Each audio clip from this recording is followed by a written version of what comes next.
Hi, this is Doug with Air Anglers. Welcome to Fly Tie Night. Tonight we're going to be tying up the Pat's rubber leg, a very versatile pattern that can be used from British Columbia all the way to California. Let's get started. We're going to start off with a Moonlit TOGATTA ML411 hook in a size 4. This is a Predator down eye style hook that works really well for our applications. First thing I'm going to do is I'm going to take a pair of smooth jawed pliers and I'm going to put a little bit of a bend in the hook to mimic a stonefly as he's broken loose from the bottom of the river and he's trying to find a foothold and he's just kind of curled up in a little bit of a ball.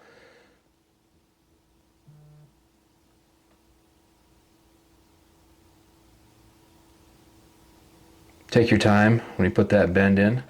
Now we're ready to go. We're going to go ahead and put it in our vise. Next, we're going to use some Stonefly 0.6 millimeter lead wire. And we're just going to wrap that on the back of the hook shank. We're going to start in the middle just because it's easier. And I didn't count the number of wraps. You're just going to put a lot of them on. When you get to a certain point, you're just going to go ahead and tidy up that rear wrap. And you're going to push everything together. Once it starts to look good, just keep wrapping forward. You're going to get within 1/8 of an inch of the bend of the hook on the back and 1/8 of an inch of the front by the hook eye. That leaves you room to tie off and tie in some different materials. That's looking good. I'm going to go ahead and break this off. And I'm just going to kind of tidy up that front wrap a little bit.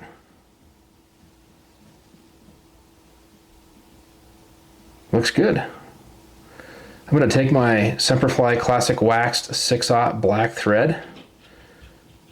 And we're just going to start at the front of the hook, right behind the eye. I'm going to wrap this in with a very long tail, or tag end. You're not going to cut that. I'm going to put that on top of the lead wire wraps just to kind of keep my thread from going all the way down to the hook shank and helping to secure that lead wire. Once you get to the back, you can tie off that tag end and you can go ahead and cut it.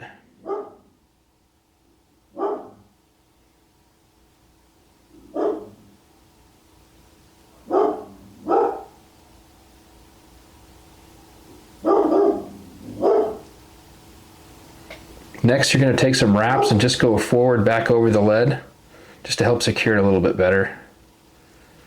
And then you're going to go back down again.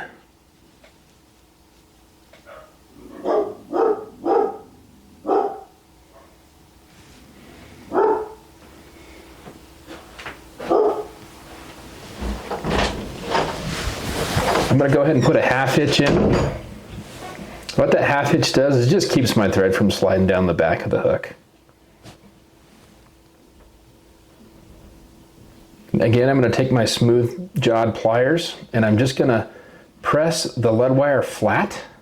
And what that does is it creates an oval shaped body, much like a salmon fly nymph in the water. Its cross section's an oval, and so this also makes it easier to tie the legs on. I'm going to put a coat of head cement just to kind of hold everything down.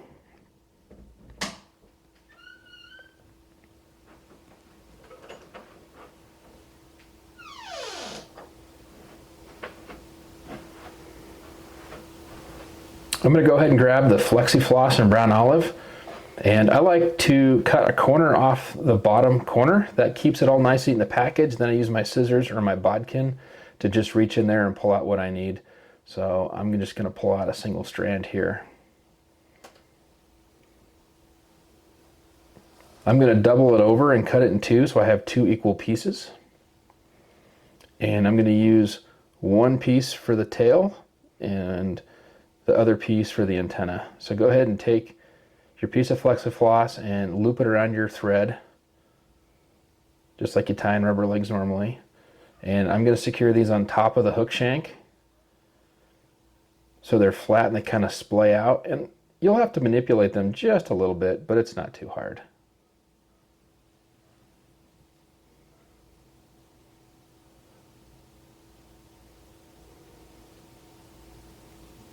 There we go, that looks pretty good.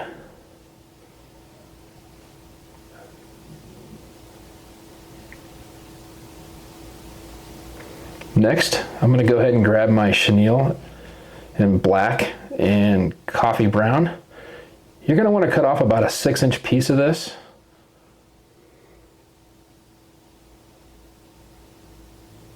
And make sure it's mostly not twisted. A few twists don't hurt. I'm going to go ahead and pinch off and pull the material out of the core just so the core is exposed. And we're going to tie in the core, and this just reduces bulk.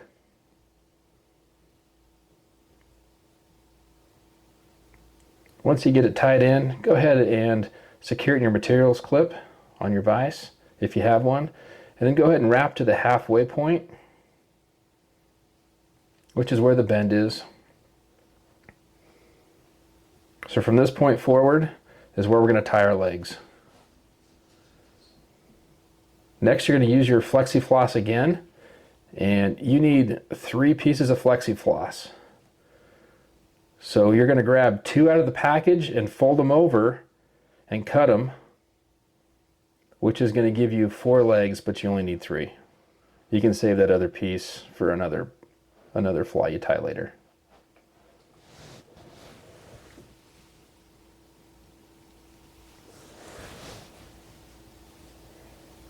Pull that guy out of there.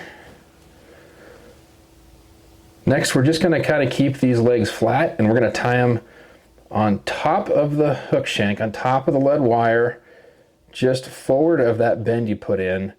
And this may take a couple tries. If you don't like how it's laying down, unwrap it and start again. I'm using figure 8 wraps, and they're kind of going everywhere, and I really don't like how this is laying, so I'm just going to undo it here. I'm going to start again.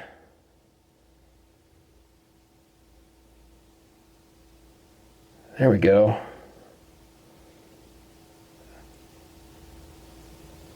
It's kind of an unruly mess when you do this, but we'll straighten those out here in a little bit. Give them a tug, make sure they're not going to come out. Fold them back, and then wrap forward. Next, we're going to tie in our antenna, and you're going to use half a piece of flexi floss, and you're just going to loop it around your thread, just like you did the tail, and tie it in exactly the same way.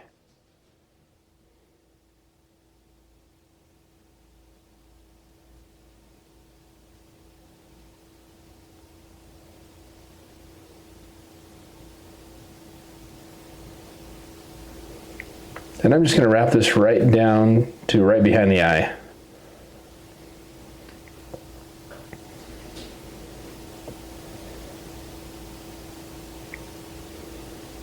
Just going to get that secured, make a thread wrap or 2 underneath the front antenna, kind of secure and lock them in. Then I'm going to grab my chenille, and I'm going to start wrapping it forward using touching wraps. And you're going to have rubber legs in the way, and that's okay. Just kind of move them out of the way with each turn.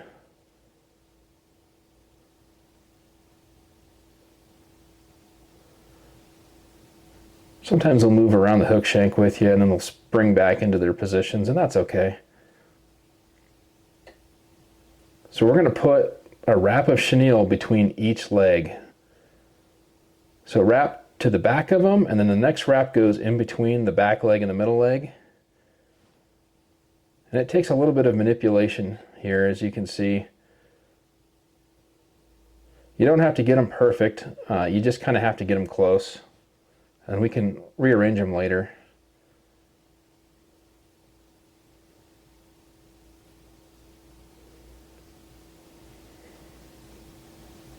And here I'm struggling just a little bit to get these spaced out correctly. And if you get one and it's laying how you don't like it, just undo the wrap. You can undo it and start over again. I'm not liking how that one's laying down, so I'm just gonna redo it here real fast. Whoops.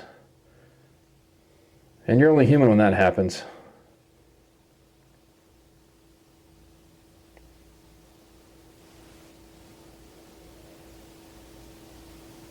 Ah, there we go. Okay, this is starting to work out now.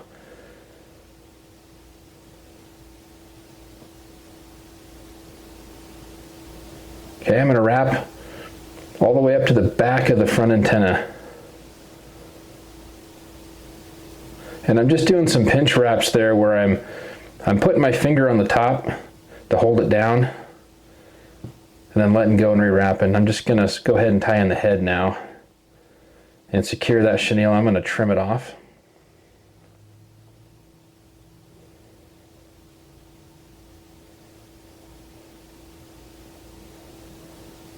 Take that piece, get rid of it. And now I'm gonna tie in underneath the front antenna, and I'm just gonna tie in and secure everything, and I'm gonna put a couple whip finishes or half hitches. I prefer half hitches on this, they're just a little bit easier. If you like the whip finish, do a whip finish. You can use a half hitch tool, it's really simple. Here I'm just using my fingers.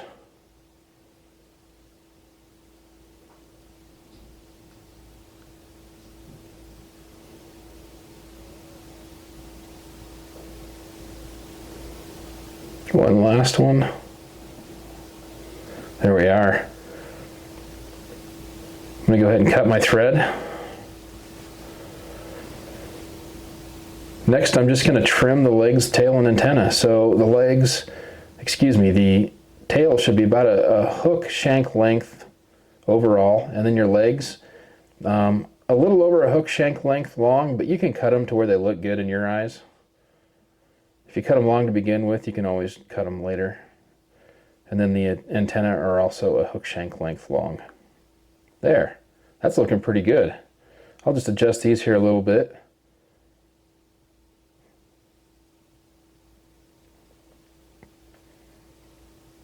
One last thing is I'm going to take a little bit of head cement here and just kind of dab on the head just to kind of make sure that thread doesn't come undone.